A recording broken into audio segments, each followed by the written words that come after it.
Pamela Schubert reporting from North Carolina. I was riding on a bus from Butte, Montana to North Carolina, when I met a young man all dressed up in full and impressive Army Ranger uniform. He carried his .445 mag gun and many knives and several phones and military backpack and other equipment. He told me he was a staff sergeant from Fort Lewis. Fort Lewis is where many modern guillotines have been stored for a long time, for use in martial law. I teased him at first and told him I knew all about the modern guillotines in Fort Lewis. He was shocked. He said, "How did you know? This is highly classified information." I told him that the U.S. military was not telling the young man like him, but these guillotines will be used on Americans and Christians in the future under martial law, to behead all New World Order resistors. The longer he listened, the angrier he got.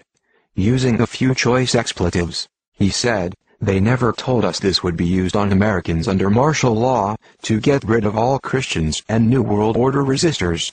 We thought they would be used in Iraq or something." He then asked me to tell him more and more. Finally, so angry at how they were being deceived and brainwashed, he told me, "I will never go along with this New World Order agenda. I am a Christian. I will contact my men in my platoon, 64, and those I can trust who are Christians. I will tell them the truth." I was supposed to go to Fort Hood for more special ops training next week, and then return to train my men in how to operate these guillotines. There is a special underground training center where the guillotines are.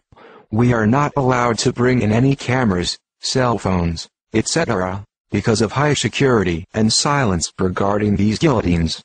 They are 6.5 feet high, with hand restraints and a place for a person's head as they stand. We were going to use dummies for practice, but now I am refusing this assignment, and I will contact the men under me who I can trust, who will not go along with this NWO agenda, and will come out instead with Humvees, weapons and everything we can get our hands on to fight this New World Order agenda. We parted him the next day. He told me he talked to his sister and family, and they were shocked. They were all military. They told him, "How do you know about this New World Order martial law agenda? It is all highly classified."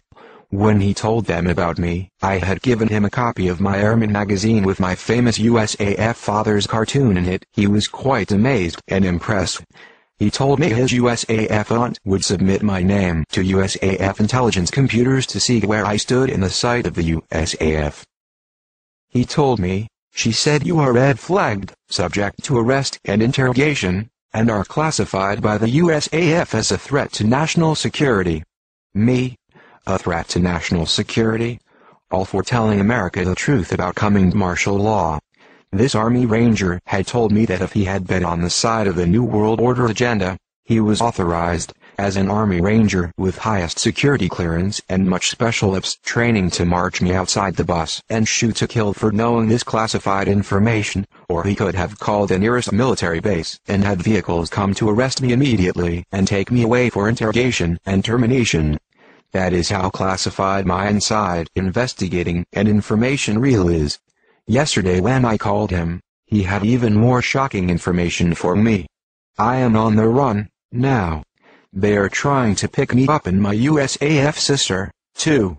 Our pay and military service and bank accounts have all been closed off. We cannot access anything now. They are now arresting half the men in my platoon. Men I talked to, who agreed that they would never go along with the New World Order martial law agenda. All their pay and service and bank accounts have been cut off from them now too. Military helicopters and Humvees are surrounding their homes. They are being watched and picked up one by one. One man in my platoon defended himself when they broke into his home, shooting 5 military soldiers trying to take him. In the process, some were killed before they were able to arrest him. We are on the run now, my sister and I. They're after us, too. I am actively now on the phone with Staff Sergeant Donnie. His aunt, who ran my name through USAF computers, is now being questioned by USAF authorities. I am sure they are angry with me right now, as well. They may be searching for me at this time, as well, with this military scandal breaking and me in the middle of it. Get this word out to everyone. These brave military men are paying the highest price to say they will never go along with this New World Order military agenda to kill innocent Americans and to destroy our Constitution and our freedoms and people of faith and character in our nation. Pray for the men they are now hunting down like dogs, to be interrogated and killed. Pray also for me. I may be picked up soon for my role on this military scandal. Pray for the mercy of Yahweh the Messiah to preserve me through all this. Forward this breaking news to everyone on your email list. Now you know the guillotines are real. He told me they are everywhere, in Fort Hood, Fort Bragg, Fort Lewis, in all the U.S. military bases, including Germany, where he was stationed. Yes, Europeans will be beheaded for their faith as well in the New World Order. Pass this on and pray for me, for Donnie and his Christian men, they are hunting down from Fort Lewis. Pamela Schufert, noted author, investigative journalist, reporting live from across the nation. It is now time for the true believers of USA, Canada and for the whole world to prepare for the coming crisis. It will not be without persecution, testing and bloodshed.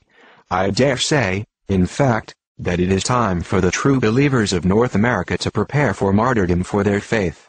End-time Bible prophecy is about to unfold in this nation, as never before, and I can prove it.